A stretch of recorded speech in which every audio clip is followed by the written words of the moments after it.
Assalamualaikum warahmatullahi wabarakatuh. Ya, kali ini kita coba bahas mengenai perbedaan bisnis offline dan online ya.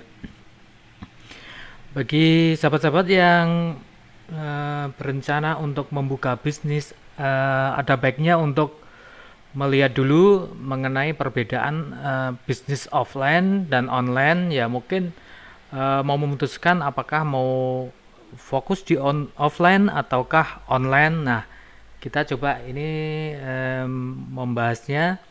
Contoh untuk bisnis offline mungkin buka toko di satu pinggir jalan raya begitu, atau misalkan Anda mau buka toko ATK ya, buka di satu tempat yang dekat sekolah ataupun dekat perkantoran itu. Nah, kemudian kalau yang mau mencoba bisnis online, ada banyak channel yang bisa kita masuki. Misalkan kita bisa buka di Instagram, kemudian buka di marketplace seperti Shopee, Tokopedia, Lazada. Ada juga yang membuka di toko online berbasis website ya. Bisa juga Anda mau buka di eh, menggunakan Facebook Ad atau Facebook Marketplace ya, kalau di online seperti itu. Nah, tentunya di antara offline dan online itu ada perbedaan ya, dan kita membahasnya sekarang. Yuk kita mulai ya. Yang pertama, perihal modalnya ya. Modal untuk bisnis offline tentu lebih besar ya. Dia mungkin butuh sewa tempat, kemudian butuh untuk majang dagangan ya, ataupun barang-barang. Misalkan Anda jualan sepatu begitu, Anda butuh rak ya, misalkan butuh rak, butuh kursi untuk orang mencoba ataupun menunggu. Kemudian juga butuh kaca ya, untuk melihat kalau dia pakai, nyoba gitu kan. Atau mungkin juga butuh misalkan untuk aksesori semacam gantungannya. eh, dan yang lebih penting lagi adalah butuh papan nama ya, papan yang menunjukkan nama toko Anda ya, seperti itu ya. Selain itu juga diperlukan misalkan langsung ada karyawan ya, misalkan seperti itu ya, tentu modalnya juga lebih besar ya.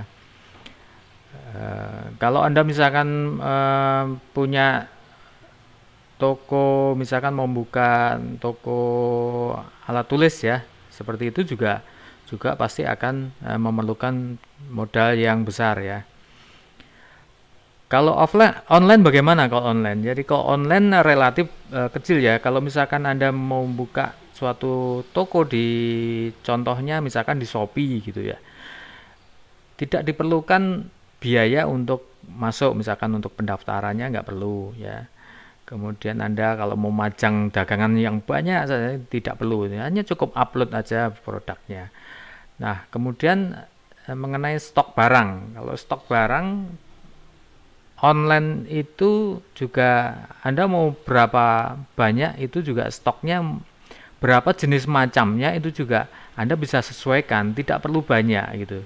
Bahkan untuk jenis-jenis penjual yang seperti dropshipper itu tidak membutuhkan stok barang. Jadi nanti mereka ngambil barang itu saat ada pesanan masuk, baru dibelikan ke tempat supplier gitu.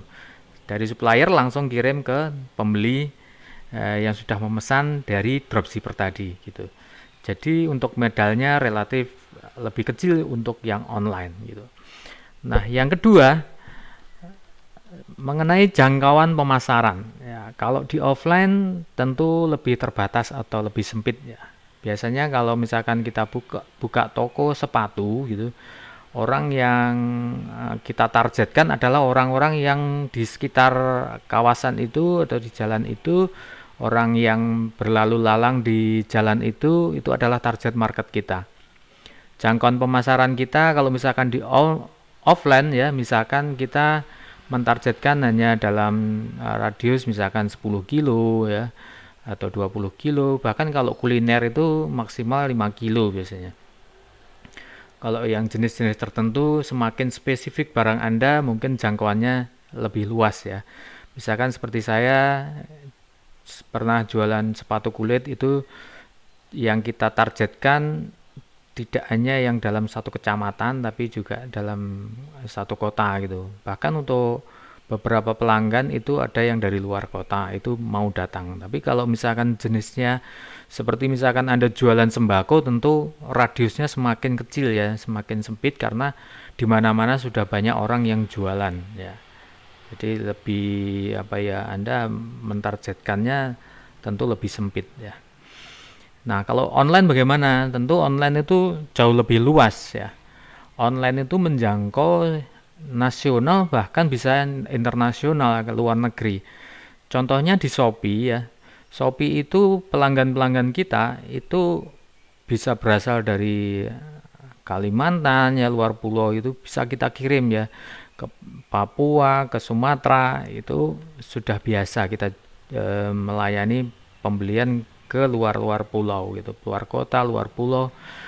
Bahkan ada yang dikenal dengan Shopee Export ya. Shopee Export itu Shopee membuka kesempatan kepada penjual-penjual di Shopee untuk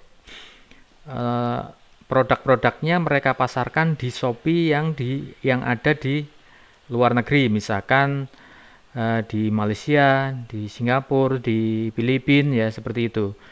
Jadi toko-toko kita di open di toko bisa diakses oleh pembeli yang ada di negara-negara tersebut ya.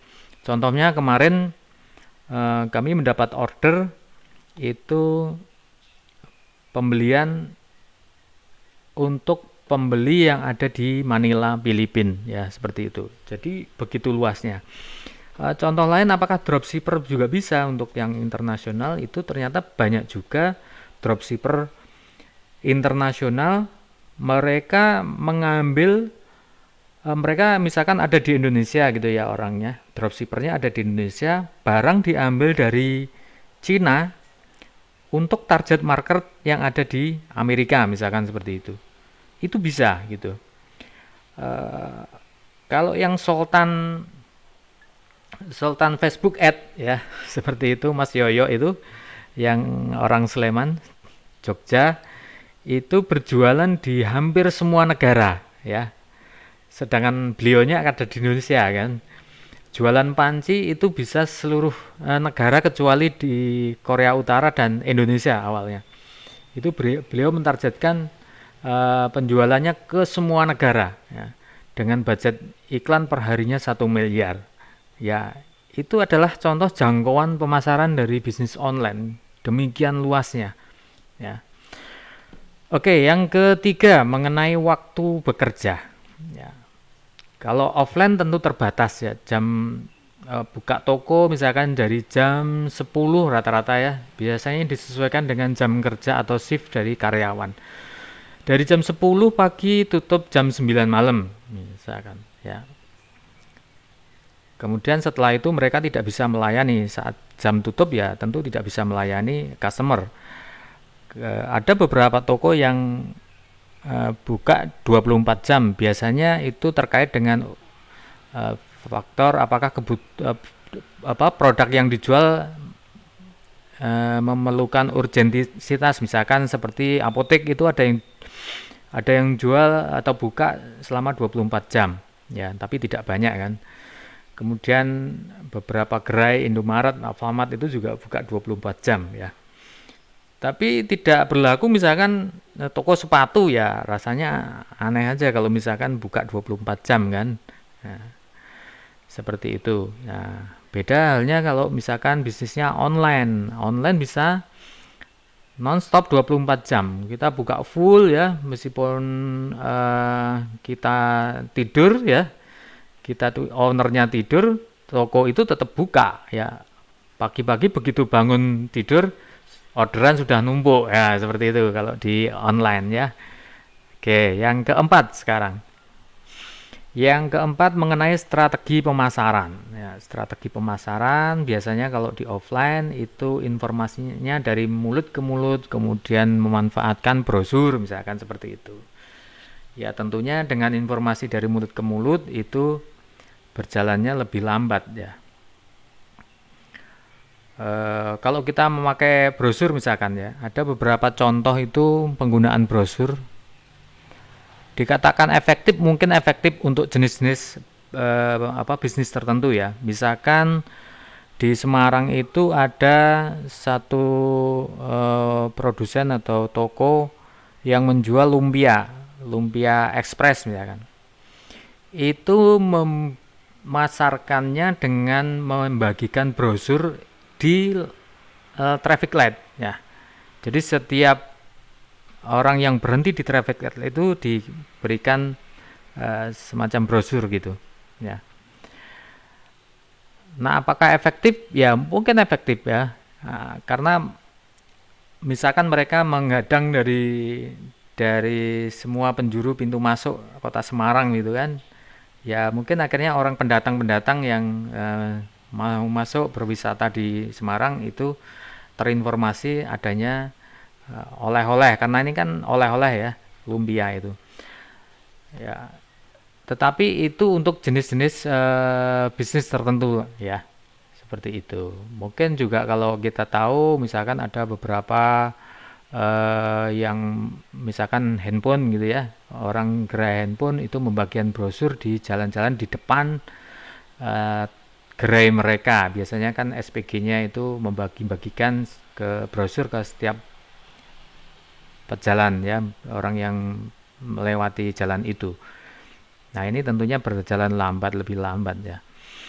Nah, kalau online bagaimana? Nah, online itu strategi pemasarannya jauh lebih cepat ya. Mereka bisa menggunakan promosi organik. Organik itu artinya tidak berbayar. Ya, misalkan menggunakan Instagram ya, Instagramnya mereka posting rutin tiap hari, misalkan berapa berapa foto, berapa video ya itu, dan itu bisa langsung menjangkau ke audiens yang ditargetkan ya. Kemudian ada juga yang berbayar ya, berbayar itu menggunakan ads ya. Berbayar untuk yang Facebook itu ada Facebook ad, Instagram ad, kemudian Facebook Marketplace itu juga ada yang organik dan juga bisa langsung berbayar ya, Facebook Marketplace miliknya Facebook. Kemudian OLX ya, OLX itu juga ada yang berbayar, ada yang tidak berbayar. Kemudian di Shopee atau di Bukalapak, Tokopedia itu juga ada yang promosinya berbayar, ada yang tidak berbayar ya. Nah, kalau yang organik itu bisa cepat ya, tapi jauh lebih cepat kalau iklannya berbayar ya, seperti itu. Karena kita bisa mentargetkan dengan kriteria kriteria tertentu, kita bisa mentargetkan orang yang sedang mencari ini. Apalagi misalkan seperti Facebook Ad itu kita bisa mentargetkan bahkan kepada orang yang punya hobi tertentu, kemudian orang yang misalkan sudah berkeluarga, umur sekian sampai sekian, orang yang punya gadget jenis tertentu ya. Seperti itu bisa kita targetkan. Tentu berjalannya lebih cepat ya.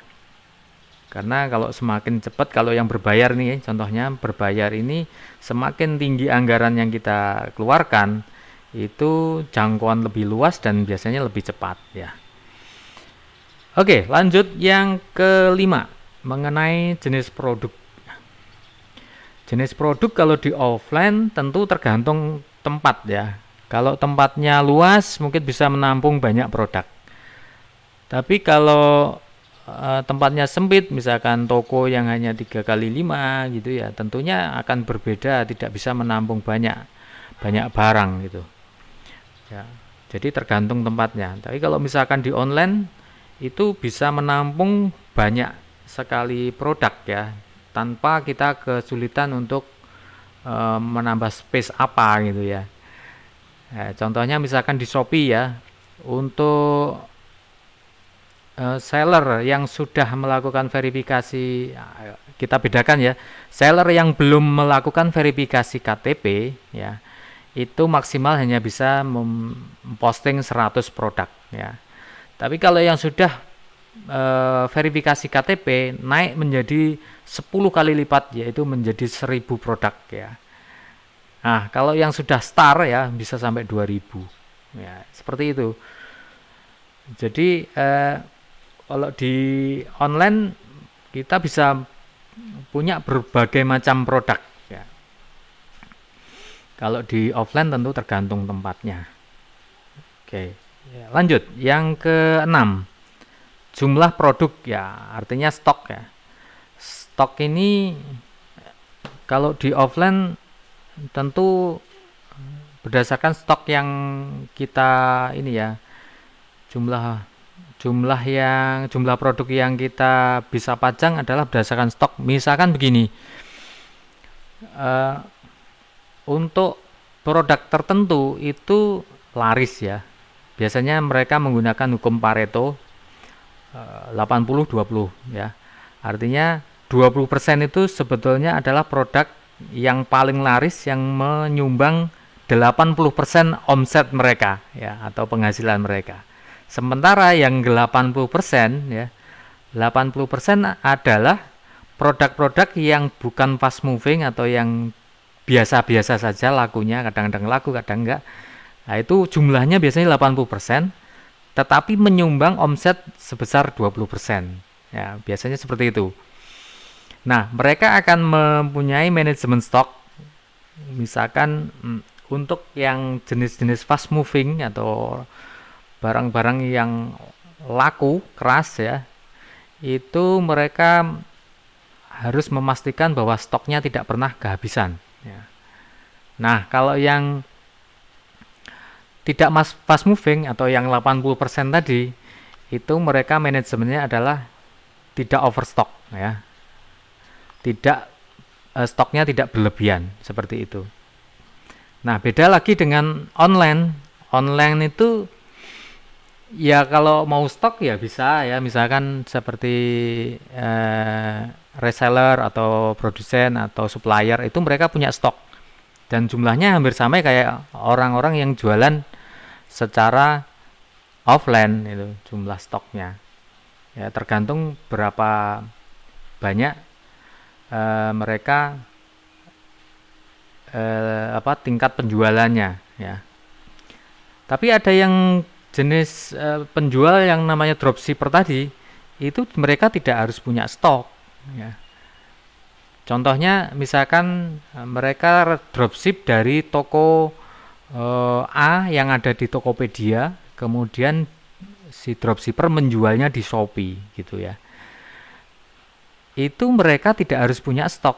Mereka hanya menjual, misalkan sudah komunikasi dengan seller atau supplier yang ada Tokopedia bahwa mereka akan menjualkan barang-barang mereka di Shopee. Ketika ada pesanan di Shopee, maka dropshipper akan memesankan ke Tokopedia.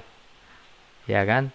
Tokopedia, kemudian dari supplier ini, supplier yang ada di Tokopedia mengirimkan barangnya ke customer ya, ke customernya. Otomatis ini barang sama sekali tidak melewati di si dropshipper ya. Jadi dropshipper ini nggak punya stok barangnya gitu. Dan di online itu bisa gitu. Apakah hanya di marketplace? Oh tidak ya, tentu tidak. Banyak orang yang berjualan dropshipper itu bisa di Facebook Ads ya. Bisa juga mereka misalkan berjualan melalui WhatsApp. Banyak sih contoh-contohnya, misalkan saya itu jualan sepatu ya. Jualan sepatu itu di offline ya. Kemudian banyak reseller-reseller kita itu ikut menjualkan ya, ikut menjualkan pasang misalkan status WhatsApp atau pasang di OLX atau di mungkin juga di marketplace ya. Ketika ada pemesanan, mereka baru datang ke toko untuk mengambil pesanannya, membeli pesanan dari customer-customernya itu di toko kita yang di offline tadi ya. Ya, seperti itu. Jadi mereka nggak sama sekali nggak stok. Nah, dan mereka ngambil selisih ya lumayan ya. Misalkan satu orang reseller itu bisa sehari jual 10 saja sudah berapa itu. Misalkan keuntungan per piece-nya 20.000 sudah sehari 200.000. Jadi itu dropshipper atau reseller yang tidak punya stok itu juga memungkinkan berjualan secara online. Oke, lanjut. Nomor 7. Transaksi pembelian. Nah, kalau di offline itu pembeliannya tentu secara tatap muka, kemudian orang dapat melihat-lihat ya, melihat, meraba, memegang barangnya, bisa langsung tahu kualitas produknya, bisa juga langsung dicoba ya. Kalau misalkan jenis kayak sepatu ya, baju mungkin bisa coba dulu ya. Kalau misalkan cocok baru beli. Nah, beda lagi yang di online. Online tanpa tatap muka, kemudian informasi produknya itu berdasarkan ya foto, video, kemudian deskripsinya, atau juga berdasarkan testimoni, ulasan, bintang. Itu orang bisa melihat apakah barangnya ini sudah sesuai yang diinginkan atau belum ya. Kemudian mereka juga harus meyakini tentang artinya mempercayai sellernya ini, misalkan sellernya ini levelnya misalkan star seller atau star plus ya.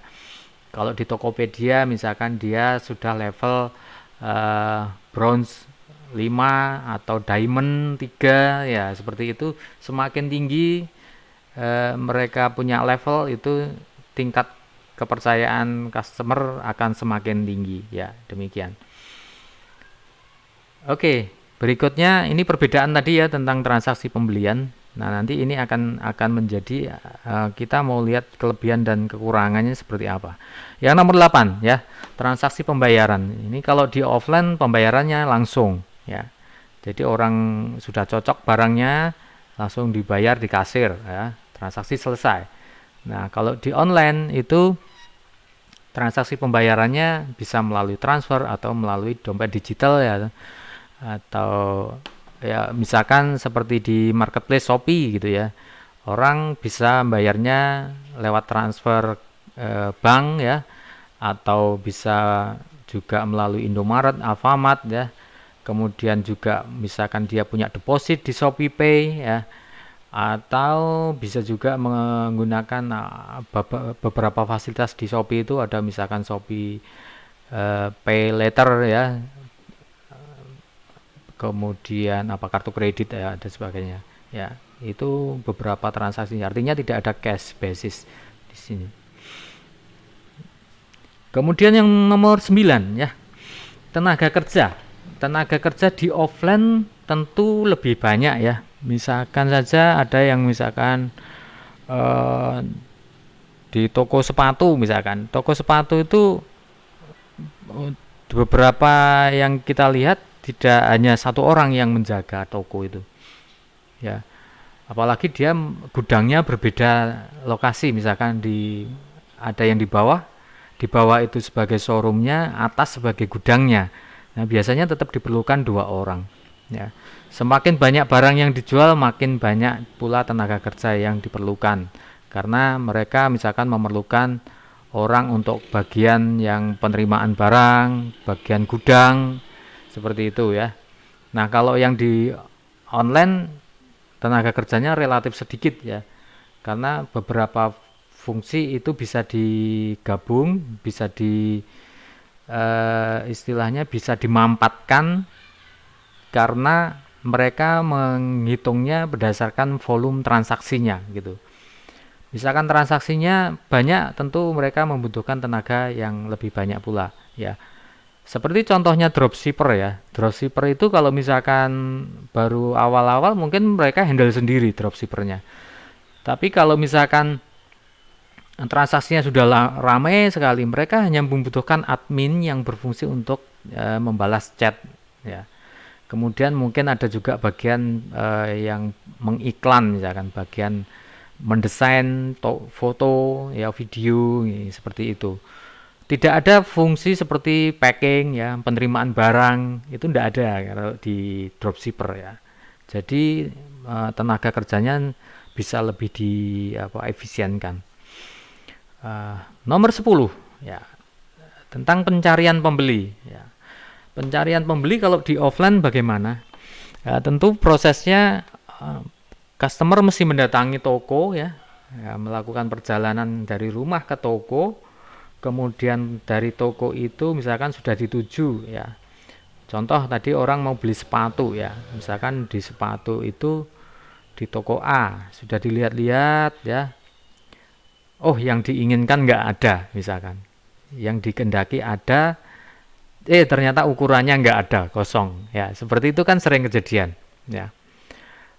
Sehingga akhirnya karena tidak ketemu di toko A, si customer akhirnya mencari toko B. Dia harus keluar dari toko A, berjalan ke toko B ya. Seperti itu. Jadi agak rumit ya, cukup rumit untuk perjalanan yang di offline. Nah, kalau di online bagaimana? Ya, orang tidak perlu harus keluar rumah, cukup di tempat tidur misalkan atau di kursi, tidak beranjak kemana-mana, pegang smartphone-nya, browsing ya, lihat-lihat, scroll, kemudian mencari, ada kata pencarian. Kata pencarian misalkan sepatu kulit ya, ukurannya nanti ya, sepatu kulit. Mereka begitu klik sepatu kulit, ketik sepatu kulit, itu muncul banyak pilihan di sana. Nah, berbeda dengan yang offline tadi, kita kan nggak bisa misalkan, oh mau lihat modelnya yang di toko A tadi, modelnya apa saja, dia harus keliling itu, keliling ngelilingi toko itu, ternyata modelnya begini ya. Nggak ada yang cocok ya kan.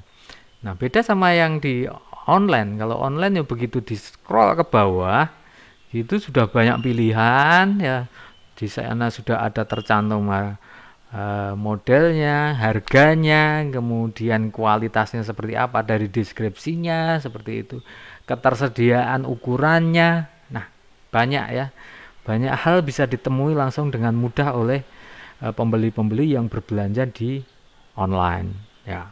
Oke, lanjut nomor 11 ya. Ini membuka cabang atau scale up ya. Kalau toko di offline itu sudah rame, mungkin ownernya pengen mengembangkan bisnisnya dengan membuka cabang. Kalau di offline tentu membuka cabang itu sama kayak membuka baru ya. Yang berbeda adalah mungkin SOP-nya tidak berubah. Ya, tapi dia tetap membutuhkan yang namanya modal besar ya, karyawan yang baru, mungkin juga manajer yang baru. Ya, mesti sewa tempat, mesti beli peralatan lagi, perlengkapan aksesoris, beli papan nama, perizinan ya mungkin seperti itu. Itu kalau membuka cabang untuk toko offline. Nah, kalau di online bagaimana membuka cabang? Membuka cabang di toko online tentu sangat mudah ya, tentu sangat mudah. Dia hanya mengikuti saja aturannya, misalkan kayak di Shopee itu satu KTP ya, satu rekening itu bisa berapa jumlah akun ya, akun sellernya itu mengikuti ketentuan Shopee. Misalkan di Shopee bisa sampai 5 akun. Nah, sebanyak itulah kita bisa membuka cabang di satu marketplace ya. Jadi kita tinggal membeli nomor handphone yang baru, bikin email yang baru, kemudian mungkin perlu handphone ya, mungkin hanya perlu handphone kalau perlu handphone, tapi kalau nggak perlu handphone baru juga nggak masalah ya, karena kan bisa di on off ya, atau misalkan di lock out ya, seperti itu. Semudah itu membuka cabang online ya, di cabang online. Mungkin juga seperti ini mengembangkannya di online. Kita sudah biasa jualan di Shopee misalkan, mau buka cabang sekarang mengembangkan lagi di Lazada misalkan, karena Lazada trafficnya ternyata sangat bagus akhir-akhir ini misalkan, atau di Tokopedia yang juga nomor 2 se-Indonesia ya. Sekarang ini kan urutannya untuk marketplace itu yang pertama Shopee ya, nomor 1 juaranya.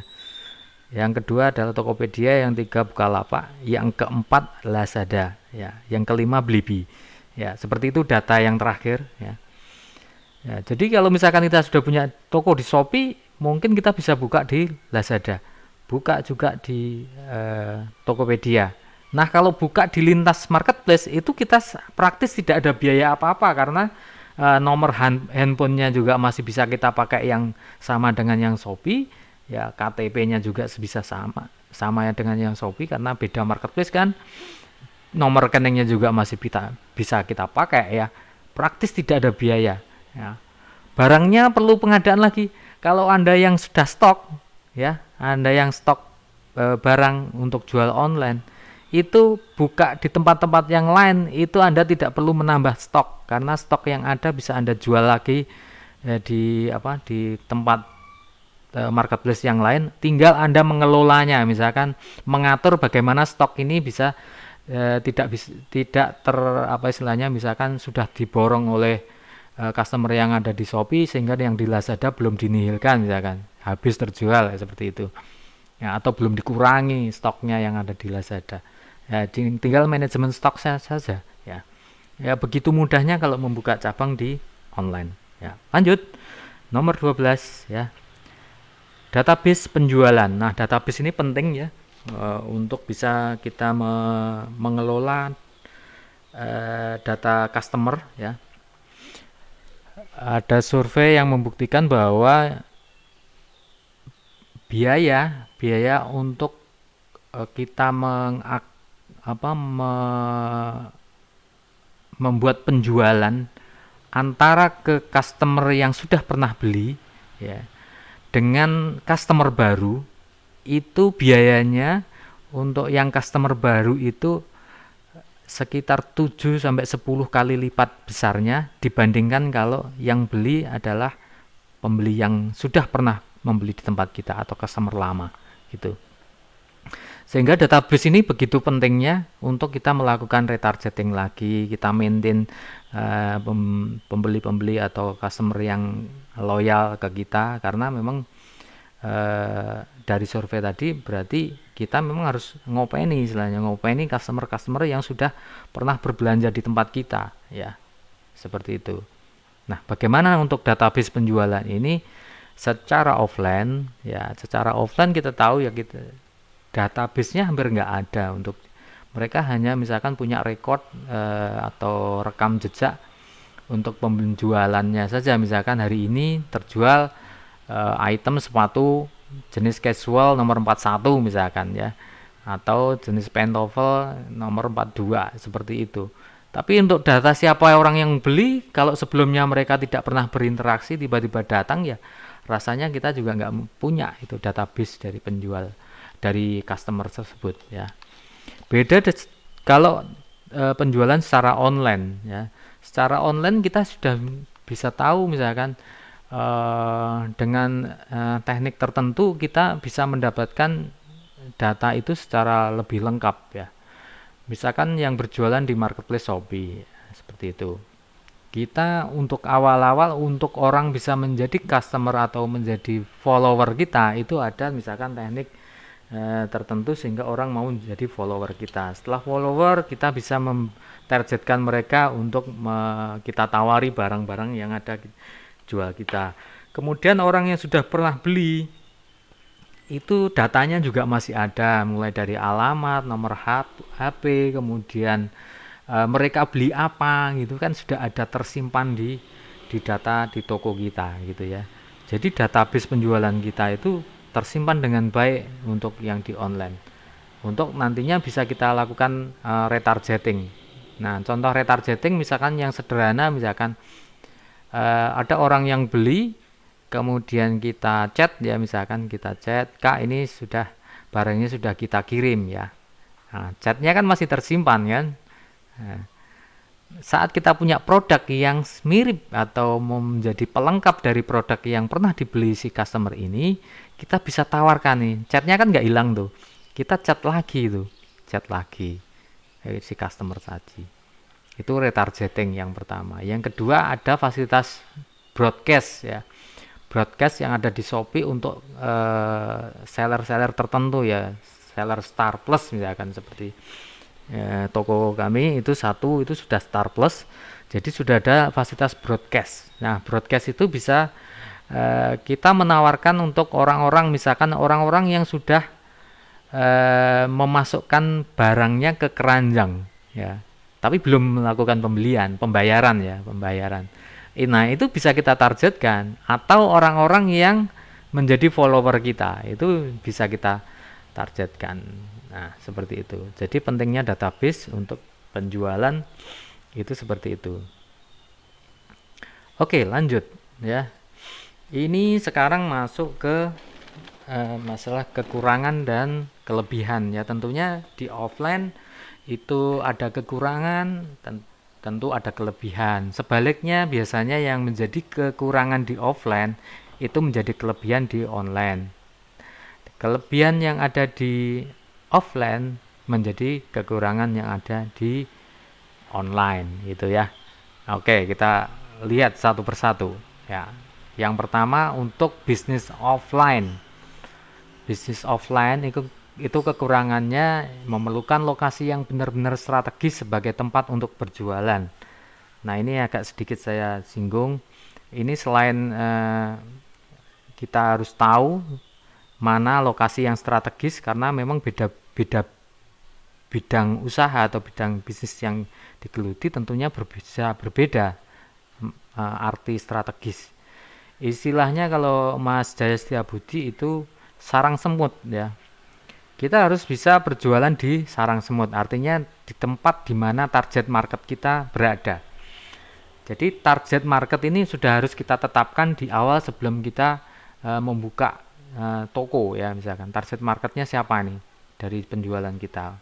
Misalkan contohnya kemarin itu ada orang yang berjualan ayam ya, ayam potong frozen gitu ya. Itu dia mencari toko lokasinya. Nah, dia carinya di pinggir jalan. Nah, ternyata meskipun pinggir jalan itu ramai, mereka merasa itu tidak strategis. Karena di sekitar lokasi situ untuk jenis usaha ayam frozen itu mereka mentargetkan orang-orang yang atau lokasi-lokasi yang banyak penduduknya di sekelilingnya ya. Sehingga meskipun dia di jalan raya itu dianggap bukan tempat yang strategis untuk bisnis ayam. Nah, beda misalkan dengan toko yang misalkan jualan sepatu gitu ya, butuh tempat-tempat yang ramai lalu lintasnya karena itu trafficnya mereka gitu ya. Ya, Mas Jaya menyampaikan sebaiknya lokasi ini harus yang benar-benar strategis, di sarang semut, minimal di jalur semut ya, entah itu jalur berangkat orang-orang bekerja atau jalur pulang. Idealnya untuk misalkan beda bisnis beda sekali lagi beda ini ya tempatnya. Contohnya orang-orang yang di jalur semut itu waktu berangkat mungkin cocoknya adalah orang-orang yang membutuhkan misalkan sarapan gitu, orang jualan kue gitu, itulah rame di pagi hari karena orang-orang berangkat kerja. Tapi kalau misalkan yang kira-kira mau dibawa pulang sambil pulang dari kerja, itu berarti harus ada di jalur pulangnya gitu, toko yang strategis itu ya. Dan orang tidak harus muter balik gitu ya di jalan ya, seperti itu. Nah, itu kekurangannya kalau yang di offline. Kemudian yang kedua, jangkauan promosinya bersifat terbatas, tidak seperti jualan online. Tadi sudah kita bahas ya. Kemudian memerlukan jumlah anggaran modal yang lebih besar dari bisnis online ya. Tentu ya, karena kan mesti sewa toko, tempat ya, ruko ya. Perlu pengadaan barang ya, stok, kemudian peralatannya ya. Oke, lanjut. Kekurangannya lagi untuk offline adalah memerlukan beberapa bantuan tenaga kerja. Tadi juga sudah kita singgung. Kemudian tidak tersedia database pembeli. Ya. Ini sudah. Oke, sekarang kelebihannya. Kelebihannya bagi customer itu sebelum membeli barang bisa dilihat dulu secara langsung, bisa dicoba, kemudian menilai kualitasnya. Ya. Kalau sudah cocok, bayar ya. Seperti itu. Kemudian kelebihannya yang lain adalah untuk kebutuhan-kebutuhan tertentu mungkin tersedianya adalah di offline gitu ya. Kelebihan yang lain adalah pembeli dapat melakukan proses tawar-menawar secara langsung dengan penjual. Ya, ini tertentu ya, misalkan di pasar kayak gitu ya. Tapi kalau yang di toko-toko modern mungkin tidak terjadi tawar-menawar. Tapi secara intinya adalah kalau di offline itu memungkinkan orang untuk tawar-menawar, terutama offline yang dikelola secara istilahnya perorangan. Kayak contohnya misalkan kita jualan sepatu gitu.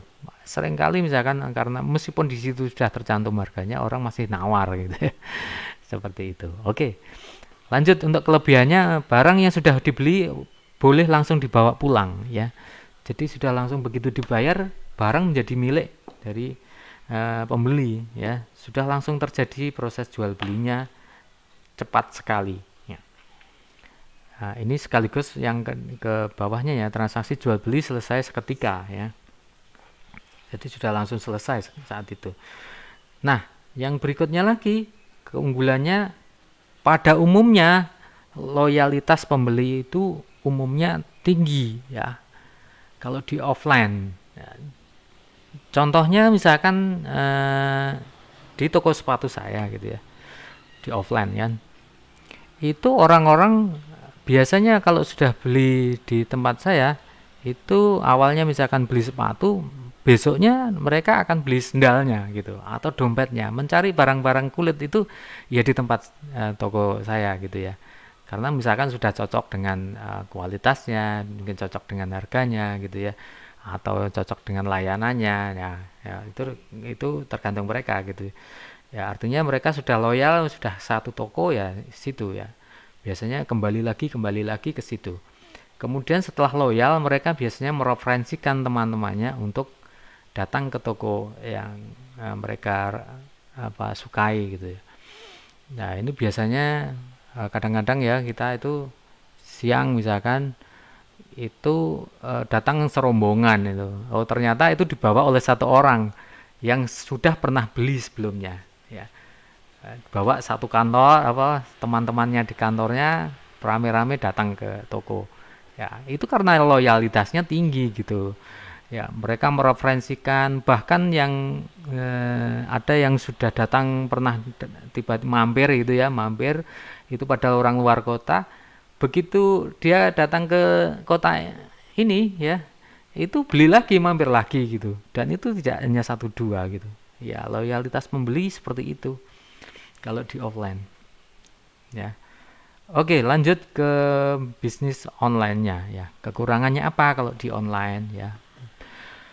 Ini memerlukan strategi pemasaran yang tepat ya. Meskipun tadi itu secara bisnis online itu strategi pemasarannya memang lebih cepat, lebih ini ya, tapi mereka tetap memerlukan strategi pemasaran yang tepat. Nah, kalau tidak tepat mungkin tidak akan optimal. Contoh misalkan ya,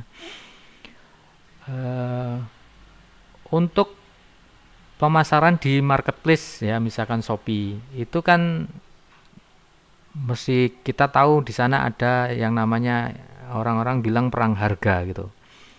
Nah, untuk tidak didefinisikan atau tidak terjebak di perang harga, harus punya strategi pemasaran gitu, dan harus tahu ilmunya. Nah, seperti itu.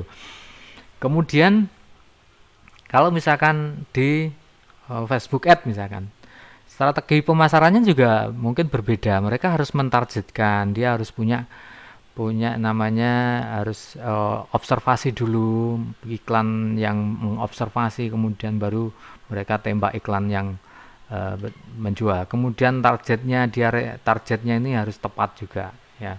Targetingnya mesti tepat.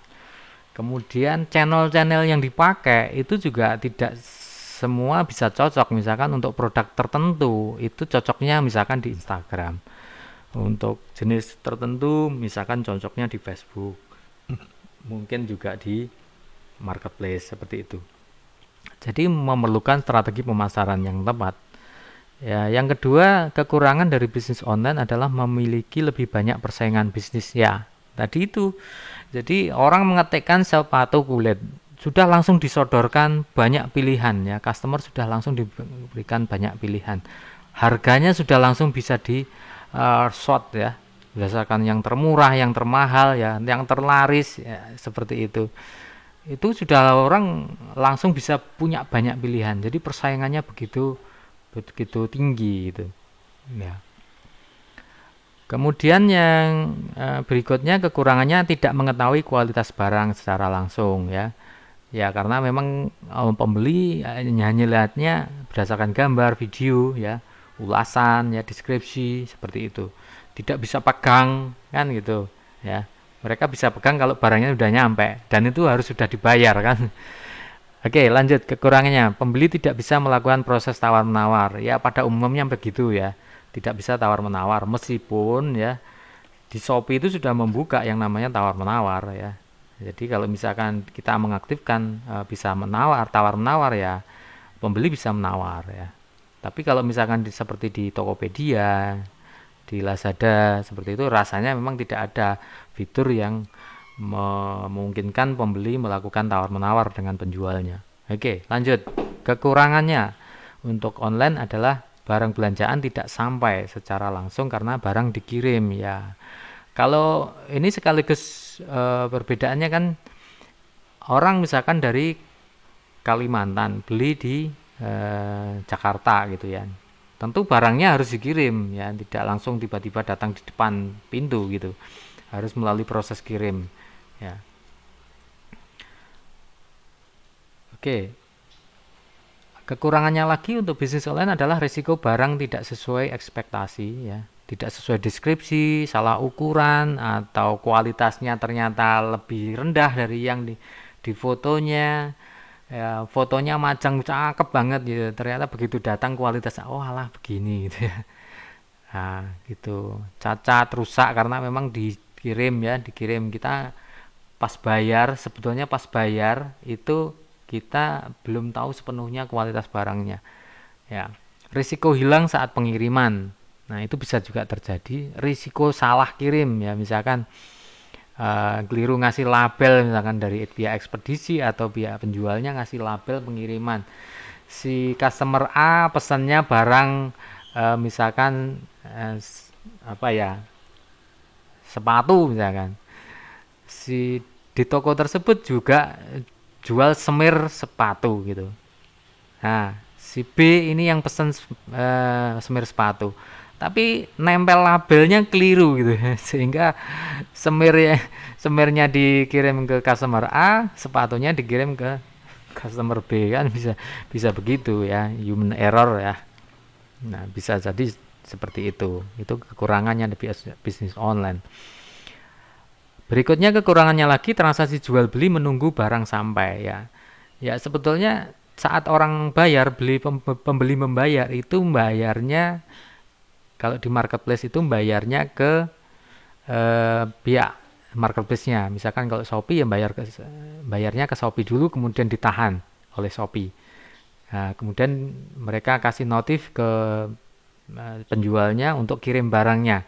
Begitu barang dikirim dan nyampe baru mereka atau pembeli menyampaikan bahwa barangnya sudah diterima dalam keadaan baik, barulah dari pihak marketplace-nya melepaskan uang atau dananya tadi, dana pembelian ke penjual.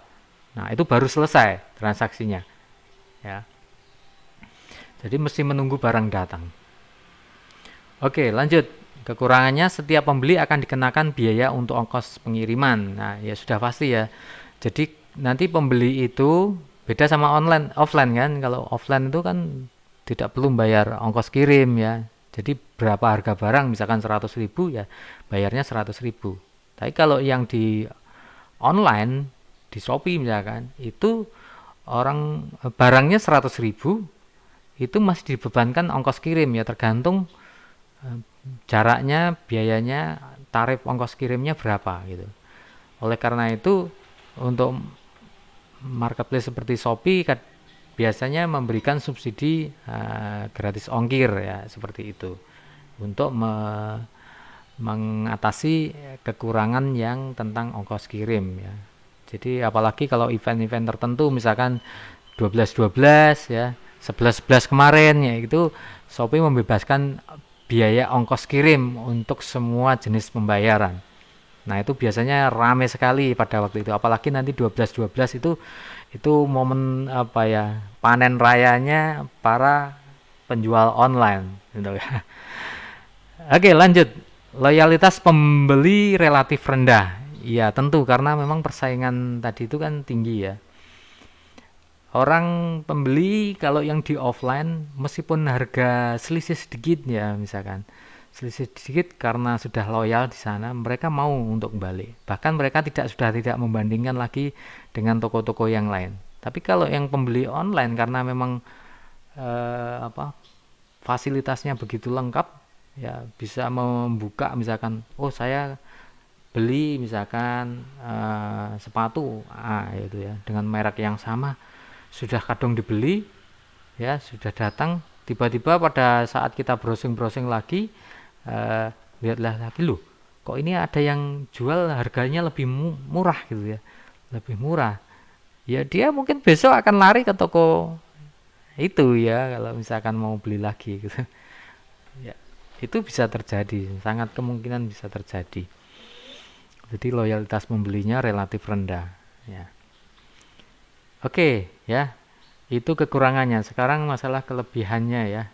Kelebihan untuk toko online atau bisnis online ya, tidak memerlukan modal besar ya. Tadi kita sudah ulas panjang jadi memang tidak perlu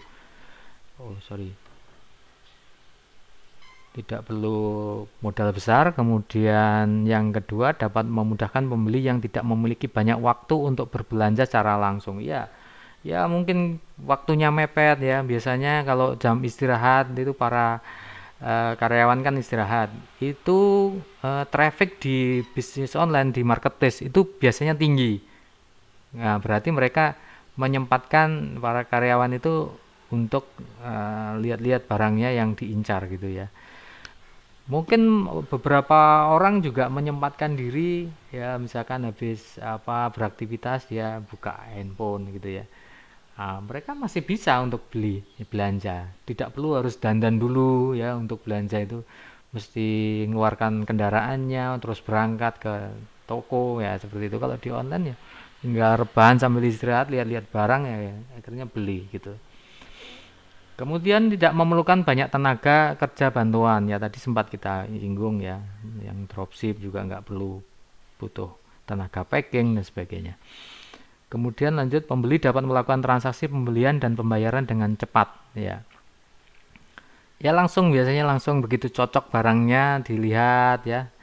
Deskripsinya cocok langsung beli transfer atau pakai Shopee Pay ya seperti itu. Sudah langsung bayar tinggal tunggu barangnya datang. Gitu. Cepat sekali. Kemudian kelebihannya lagi pembeli tidak kesulitan mencari barang yang sedang dibutuhkan ya karena memang banyak pilihan jadi tidak perlu sulit ya kayak tadi ya misalkan di offline kalau nggak ada barang yang dicari di toko A mereka harus keluar dari toko A pergi ke toko B nyari lagi kalau ketemu di toko B kalau nggak ada dia harus nyari lagi kalau di offline begitu kalau di online nggak ada di sini ya pasti sudah ada jajaran produk-produk yang sejenis yang dicari gitu sudah banyak pilihannya dan bahkan orang yang sudah mengincar ya misalkan ini tingkat persaingannya begitu ya di online tuh orang misalkan sudah lihat ya barang misalkan sepatu dia sudah tertarik sepatu A misalkan sepatu Adidas ya nggak usah sebut merek ya sepatu A misalkan casual ya bagus barangnya diklik ini tokonya diklik barangnya diklik di bawah itu sebetulnya masih ada orang untuk diberikan alternatif pilihan lain gitu ya masih disodorin ya seperti itu ini loh barang yang serupa ya produk serupa istilahnya itu cocok mungkin kamu terus ada lagi bawahnya lagi mungkin kamu juga suka ya jadi masih disodori dua kategori pilihan ya produk serupa kemudian mungkin kamu juga ya kalau produk serupa itu adalah produk-produk yang mirip dengan yang kita klik ya mungkin di sana itu gambarnya mirip ya, kemudian judulnya juga mirip ya. Nah, yang membedakan mungkin harganya. Kalau harganya lebih murah, lah aku milih yang sana gitu kan. Itu. Kemudian kalau yang mungkin kamu juga suka itu adalah produk-produk yang punya fungsi hampir sama dengan yang kita klik ya. Kalau yang tadi produk serupa itu ya serupa ya, mungkin kategori sama. Kalau yang mungkin kamu juga suka adalah yang mungkin nggak, misalkan sepatu itu eh, mungkin semirnya gitu ya, seperti itu ya. Jadi pembeli tidak perlu sulit untuk nyari barang yang dibutuhkan. Oke, yang berikutnya kelebihannya lagi adalah proses belanjanya dapat dilakukan oleh siapa saja dengan mudah ya, sangat mudah. Eh, Tidak perlu lihat umurnya berapa ya untuk belanja di online ya, asalkan dia misalkan masih belum punya rekening ya, belum punya rekening itu bisa bayarnya di Indomaret, Alfamart, atau bisa sekarang sistemnya COD, pembayaran COD. Jadi barang datang baru bayar gitu. Nah, itu proses belanjanya mudah, jadi gampang sekali. Orang misalkan tidak mau ke ATM ya, punya rekening sebetulnya. Nah, tapi karena nggak mau datang ke ATM, nggak mau ke Indomaret, ya pakai COD saja gitu. Ya, pembayaran COD. Kelebihan yang lain adalah database pembeli tersimpan ya, ya tadi sempat kita singgung cukup panjang. Ya, database ini penting sekali untuk kita melakukan retargeting, untuk mengelola ya. Sekali lagi database ya kalau di online itu menjadi aset ya. Jadi kalau misalkan ini selain kalau di Shopee misalkan follower kita sudah sekian, itu aset karena itu menambah tingkat trusted ya, tingkat kepercayaan calon customer kepada toko ya, seperti itu. Database ini juga bisa kita kelola, kita mau untuk melakukan retargeting, juga melakukan analisa ya, analisa data customer seperti itu ya, target market ya. Dan kita bisa kalau misalkan produk-produk ini kalau misalkan oh ternyata yang beli itu kebanyakan misalkan usia di toko saya, yang beli usia rata-rata remaja, misalkan remaja putri usia sekian sampai sekian. Nah, berarti itu adalah target market kita yang nanti mungkin kita bisa kembangkan satu produk lagi yang target marketnya sama. Nah, itulah pentingnya database pembeli ya. Oke, baik, itu contoh ataupun pembahasan tentang perbedaan bisnis online dan offline ya. Nah, tinggal Anda setelah melihat ini bagaimana memutuskan ya, memutuskan mau masuk ke offline kah atau mau masuk ke online kah ya. Tentunya dengan plus minus yang seperti tadi. Ya, kalau saya condong memang ke bisnis online ya, karena sudah pernah merasakan bisnis offline itu seperti apa gitu ya. Bisnis offline itu kalau mungkin yang belum kita singgung tadi itu sebetulnya masalah cuaca kan. Cuaca ya, masalah apa ya, bisnis offline untuk yang tertentu misalkan contohnya sepatu kulit itu jualan, kalau sudah hujan ya mungkin nggak berharap pembeli datang, ya nggak ada gitu. Beda sama online, online mau hujan mau nggak, orang mau bisa saja tetap beli gitu ya, seperti itu. Jadi sekarang kita banyak ke online-nya karena memang merasakan bahwa bisnis online punya banyak kelebihan dan mudah juga dari sisi fisik ya. Kita nggak harus jaga toko itu seharian nungguin, nggak boleh ngantuk tidur ya.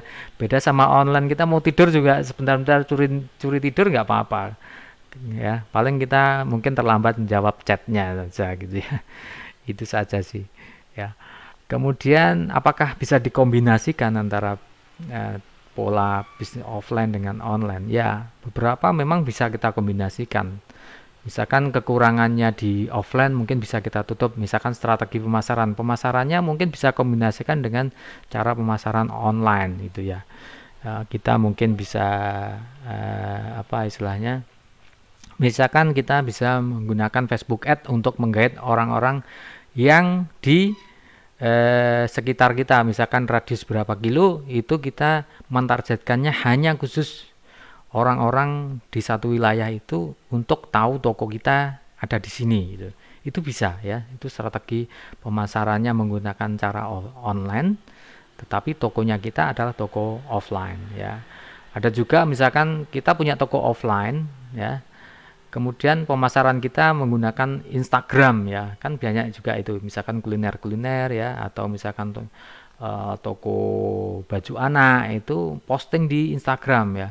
Mereka akhirnya juga bisa menggait customer-customer yang ada di luar kota ya, seperti itu. Ya. Dengan pemasaran yang menggunakan online, tokonya offline, ya akhirnya bisa istilahnya mereduksi kekurangan dari apa-apa yang sudah menjadi kekurangan offline gitu ya.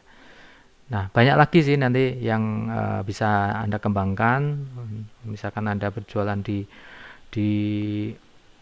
online pun karena kekurangannya misalkan nggak orang nggak bisa langsung lihat barangnya ya, lihat barang itu akhirnya orang biasanya memajang realnya apa sesuai mungkin. Jadi misalkan di video dari shoot detail-detail barang ya, seperti itu ya. Itu untuk meminimalisir orang tidak mengetahui secara detail dari barang-barangnya. Yang kedua, memberikan garansi tentunya.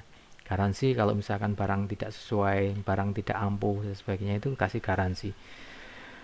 Ya, demikian ya, mudah-mudahan bermanfaat ya. Saya ucapkan selamat kepada Anda yang sudah memulai bisnis ya. Mudah-mudahan tambah maju usahanya ya, tambah berkah ya. Terima kasih. Assalamualaikum warahmatullahi wabarakatuh.